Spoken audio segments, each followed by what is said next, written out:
La vie de prière. Tu dois désirer. Arrête d'étudier zoba bêtement là. Arrête aussi de travailler bêtement. Qu'est-ce que je fais dans la vie? J'ai un petit boulot. Dans le ciel, quand tu t'avais créé, il n'avait pas prévu petit boulot. Il avait prévu sa volonté. Est-ce que tu as une image de sa volonté? Tu souffres parce que tu n'es pas au bon endroit. Tu n'es pas en train de faire ce pourquoi tu as été créé. Tu es comme une main qui essaie maintenant de marcher. Ça marche que pendant un peu de temps. Tu es comme un œil qui essaie de manger. Voilà pourquoi tu es malade. Tu es comme une oreille qui fait tout pour parler. Ce n'est pas ta place. Est-ce que Dieu parle à quelqu'un? Tu dois faire de la volonté de Dieu pour ta vie une priorité. La volonté de Dieu révélée par 1, le but, 2, le plan. Le but de Dieu, c'est la destination finale. Où est-ce qu'il veut m'envoyer? Qu'est-ce qu'il veut faire avec moi? 1, 2, par quelle manière Dieu va s'y prendre? Nous sommes dans l'auditorium Carbode, palais de gloire.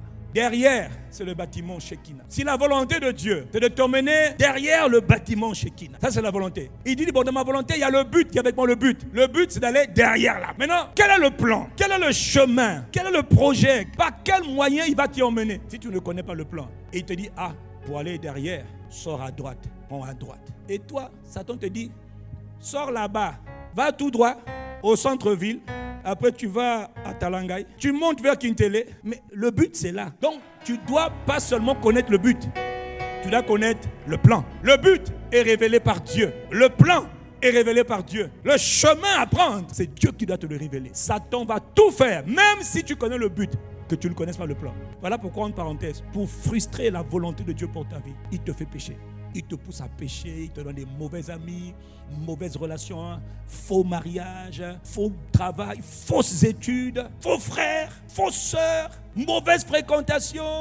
Ce sont les manières. Et surtout, il te pousse à pécher. Il va te faire coucher avec tout le monde. Une seule relation sexuelle peut déjà te gaspiller, peut te détourner du plan. Le but peut être atteint, mais ça peut même prendre 50 ans plus tard. Il y a des gens qui ont commencé le sprint, ils ont commencé le marathon. Il y en a qui ont fini le marathon de 42 km en 2 heures, 3 heures. Il y en a qui ont fini ça en 2 mois. D'autres en 1 an. Mais vous étiez où? Papa, j'étais en train de courir. Et puis après, j'ai couru. Oui, tu cours, mais tu vas où? La route a été tracée. Il faut demander le chemin. Satan a travaillé beaucoup pour que beaucoup s'égarent. J'ai une bonne nouvelle. Même quand on se perd avec Dieu, il y a comme le GPS spirituel.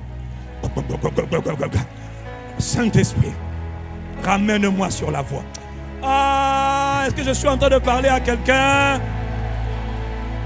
Que Dieu t'accorde la grâce, quel que soit là où tu es positionné, qu'il te fasse la grâce de te repositionner sur le plan qu'il a préparé pour toi. Quelqu'un donne un bon amen. C'est ta responsabilité de presser Dieu, de presser le trône de la grâce. Je ne veux pas vivre comme un homme ordinaire. Révèle-moi pourquoi je suis là. Quelle est la volonté de Dieu pour ma vie? Quelle est, oh Dieu? Révèle-moi, révèle-moi, révèle-moi, révèle-moi. Parle-moi, parle-moi. Parle-moi. Quel que soit l'âge que tu as, tu peux le découvrir aujourd'hui. Et quand tu l'auras découvert, ce n'est que la première partie de l'étape. Après maintenant, il faudra engager la guerre dans le combat de la prière pour l'accomplir.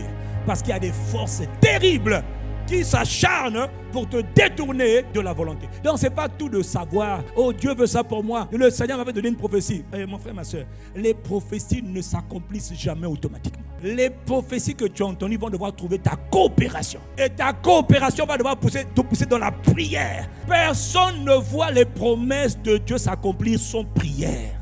Il faut te réveiller un peu, Dieu avait dit que j'allais devenir une femme d'un bon époux avec qui avait beaucoup d'argent. Si Dieu t'a prophétisé ça, je te donne un conseil. Engage la vie de prière et de jeûne, parce que je peux te dire que d'autres femmes sont résolues à prendre ta place et que le diable a dit que ça ne va pas s'accomplir. Femme, réveille-toi. En anglais, on dit wake up, téléma. Réveille-toi et engage la prière pour que les projets de Dieu pour toi soient accomplis. Est-ce que tu en fais un sujet de prière? Tout ce que Dieu dit ne s'accomplit pas automatiquement, parce qu'il y a quelqu'un qui combat les projets de Dieu. Plusieurs sont déjà tombés alors que Dieu avait des projets. Satan les a juste mis ce qu'on appelle petit cal, une petite barre de fer là. Tu es tombé. Aïe! Qui t'a fait tomber? Une sœur, un frère. Et toi, il va te falloir maintenant 25 ans que Dieu t'accorde la grâce de te relever plus vite qu'il ne faut. Parce que notre Dieu, c'est le Dieu des secondes chances. C'est le Dieu des restaurations. Mais n'abuse pas, n'abuse pas. Samson a abusé et il a été disqualifié. Ne meurs pas trop tôt. Il y a toute une guerre autour de toi. Que tu ne découvres pas ce pourquoi tu es né. Tu es né pourquoi? Oh, je suis le fils d'un tel. On s'en moque, ça veut dire tu es né pourquoi? Qu'est-ce que tu es appelé à faire? Dis Amen. Même Paul, le grand Paul, avant qu'il soit le grand Paul, il était un zélé, un criminel. Il a tué beaucoup de gens, l'apôtre Paul. Galates 1, verset 15, il dit: lorsque il plut à celui qui m'avait mis à part dans le sein de ma mère, dans le ventre de ma mère, et qui m'a appelé par sa grâce, afin de révéler en moi son fils, afin que je l'annonce parmi les païens. Il dit: moi je suis né, moi Paul, Saul de Tarse. J'ai persécuté l'église, mais je n'ai pas compris. J'étais appelé à annoncer celui que je persécutais. Je suis né pour l'annoncer. Paul, sa mission était d'annoncer le Christ. Vous le frappez, il va l'annoncer. Faites-le taire, il va l'annoncer. Bloquez-le, il va l'annoncer. C'était un proclamateur, un apôtre par excellence. Pas un gars avec un ventre ventru, bédu, pompu, qui circule pour dire: amenez-moi à manger, à manger. Non, le gars, il est un homme de terrain. Le gars, il veut emmener Jésus partout. Même dans les bateaux, il est en danger. Il dit: je vais vous parler de Jésus qui m'a appelé dès ma naissance, afin que je le fasse connaître. Que Dieu fasse de toi un messager de Christ. D'ailleurs, quelles que soient tes fonctions dans la vie, tu peux toujours devenir un messager de Jésus-Christ. Ah oui, toi tu veux seulement faire des affaires, aller à Dubaï. Oui, mais l'homme qui parle aussi, moi aussi par la grâce de Dieu. Le monde du business, je connais. Peut-être même un peu mieux que toi. Mais avant le business, ma mission, c'est d'annoncer le message de Jésus de Nazareth le Christ. C'est d'emmener la présence de Jésus là où il n'est pas connu. C'est d'aller témoigner Jésus le Christ, afin que les malades soient guéris, que les captifs soient libérés, que la bonne nouvelle soit annoncée, que la grâce de Dieu soit relâchée, que les gens malheureux deviennent heureux, que les gens malheureux deviennent joyeux, que les gens malheureux deviennent paisibles. C'est ça le message de l'évangile. Allez faire du bien aux gens. Ah oui, mais je suis chef de service. On s'en moque de ton statut séculier. De toute manière, à ICC, tu n'as aucune excuse. Si le Père le fait, les enfants doivent le faire. Si je gagne les âmes, gagne les âmes. Si je témoigne Jésus, témoigne Jésus. Si tu m'as fait des miracles par le Saint-Esprit, fais-en de même. Et fais même en plus.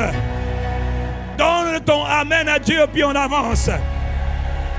Jésus savait pourquoi il était né. Il était né pour accomplir la volonté de Dieu. Il dit: je viens dans Hébreux 10, verset 3-4. Dans le rouleau du livre, il est question de moi. Je viens, ô Dieu, pour accomplir ta volonté. Amen. Donc il savait que la volonté de Dieu, c'était pas seulement les miracles. Les miracles, c'est pour démontrer ce que Dieu a toujours voulu. Mais son but, la finalité, c'était d'aller s'offrir en sacrifice. Il est celui qui a été destiné comme étant l'agneau de Dieu, le sauveur de tous les hommes. Pas sa mère, pas ses oncles, mais lui a été choisi pour être l'agneau de Dieu. Celui qui va verser son sang pour sauver tous les hommes. C'est le but pour lequel il est venu. S'il a fait les miracles, mais il n'a pas accompli ça, il a échoué. Il savait. Dis avec moi, Jésus savait. Dis avec moi, Jésus savait.